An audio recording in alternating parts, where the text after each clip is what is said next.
Vous êtes bien de retour sur le plateau de Smart Tech, votre émission sur l'innovation, la société numérique, les technos. Et là, maintenant, c'est le moment de parler de notre rendez-vous avec l'inclusion, avec le handicap, puisque c'est cette semaine, la semaine européenne pour l'emploi des personnes handicapées. Je vous propose de recevoir en interview Thomas Saillard, qui est un patron autiste Asperger, qui en avait marre de subir des discriminations dans le milieu du travail. Alors, il a créé il y a quelques années sa propre société, Innov & Co Handicap. C'est une entreprise sociale, solidaire, inclusive.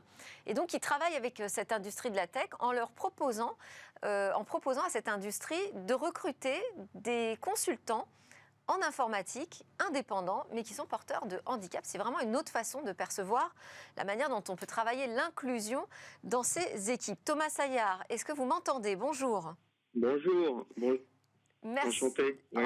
Enchanté. C'est la deuxième fois que je vous reçois et je me disais que ça serait intéressant de faire un point avec vous sur où on en est. Déjà, cette semaine européenne pour l'emploi des personnes handicapées, est-ce qu'il vous semble que c'est un moment important? Alors, c'est un moment qui est très important dans la vie du handicap dans la société. C'est un événement il y a 10 ans qui n'existait pas, qui tous les ans prend de l'ampleur. Aujourd'hui, par exemple, vous avez un événement dans la semaine du handicap qui s'appelle le Duo D, des vies ma vie, qui réunissent, par exemple, des personnes handicapées de notre établissement avec certains de nos clients pour leur faire découvrir un nouveau métier, pour partager un moment. Et ça, il y a encore quelques années, ça n'existait pas. Et il y a un engouement qui est réel. Il y a un engouement qui ensuite est suivi d'actions. Ça veut dire que c'est pas simplement un affichage, comme ça a pu être le cas par le passé, mais il y a vraiment des entreprises derrière qui s'engagent, qui nous donnent des contrats, qui nous font travailler et qui se disent, sur les métiers de la tech, il y a beaucoup de métiers en pénurie. On trouve pas notre bonheur dans le milieu nous on dit ordinaire. Alors on va regarder ce qu'il existe dans le milieu du handicap, par exemple, et de se dire il y a des bonnes compétences. Alors pourquoi on les ferait pas travailler? Et la preuve en est d'ailleurs de cette prise de conscience et du passage à l'action, c'est que je crois que votre entreprise est entrée dans le top 100 des entreprises en croissance cette année, c'est ça? Exactement. Exactement. On devrait aussi y être l'année prochaine. Alors c'est rare pour une entreprise sociale d'être dans les entreprises dans les classements en plus forte croissance. Alors pourquoi? Parce que nos clients, ils nous connaissent pas, ils nous font travailler sur une petite prestation. Ils voient qu'on a des qualités et ils nous donnent à chaque fois des choses plus grosses qui peuvent nous faire au début travailler une personne, puis deux, puis trois, puis jusqu'à 10 personnes. Et c'est ce qui crée notre croissance en fait. C'est vraiment la récurrence du business qui arrive année après année. Est-ce que là, ce que vous dites aussi, est-ce que c'est pas un risque, c'est finalement de réussir à convaincre un peu toujours les mêmes entreprises, les mêmes décideurs? Parce que pour faire changer les mentalités, il faut adresser aussi un marché beaucoup plus large. Alors, toute entreprise en France, de la TPE au leader du CAC 40, peut nous faire travailler.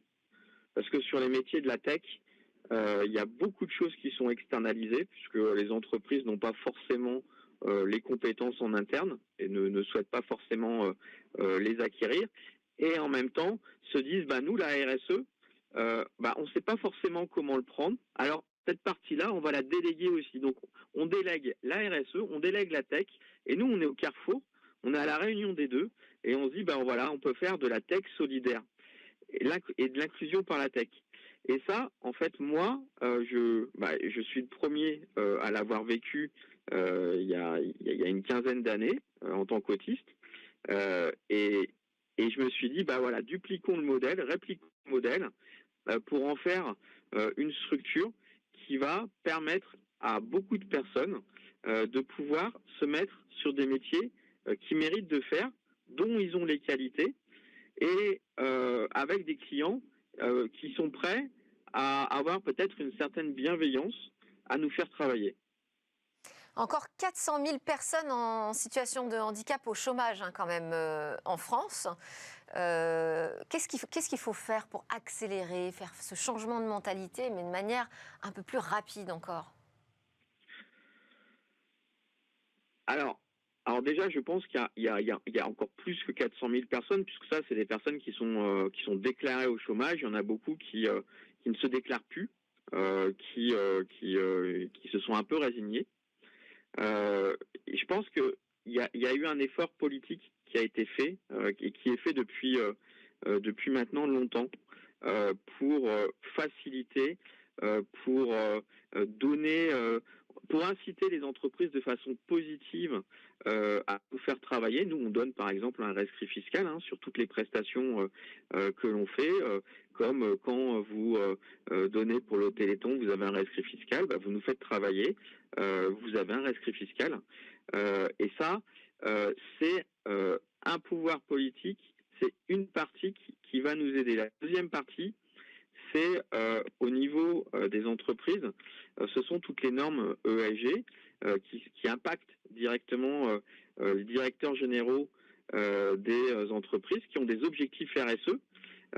Ces objectifs, ils les déclinent ensuite dans toute leur direction métier, dans leur direction achat, partout. Et c'est ça qui nous permet, qui nous facilite, qui est un vrai facilitateur pour l'inclusion. Et ça, c'est en cours. Ça veut dire que cette transformation de modèle de dire je n'ai plus simplement des critères financiers pour évaluer mon entreprise, mais j'ai des critères RSE, j'ai des objectifs qui me sont imposés, qui sont peut-être pas aussi importants encore, mais qui existent et qui vont avoir une valeur durable dans le temps, eh ben je vais permettre à tout le monde dans l'entreprise de travailler sur cette RSE-là, et c'est ça qui nous facilite, et c'est ça qui encore aujourd'hui manque un petit peu, c'est en fait c'est cette incitation à la RSE dans les entreprises, dans toute l'entreprise. Merci beaucoup Thomas Saillard. Donc c'est le moment là de passer à l'action. Thomas Saillard, je rappelle que vous êtes le fondateur d'Innov & Co Handicap. À suivre dans Smartech, c'est la question du jour. Où va le web ?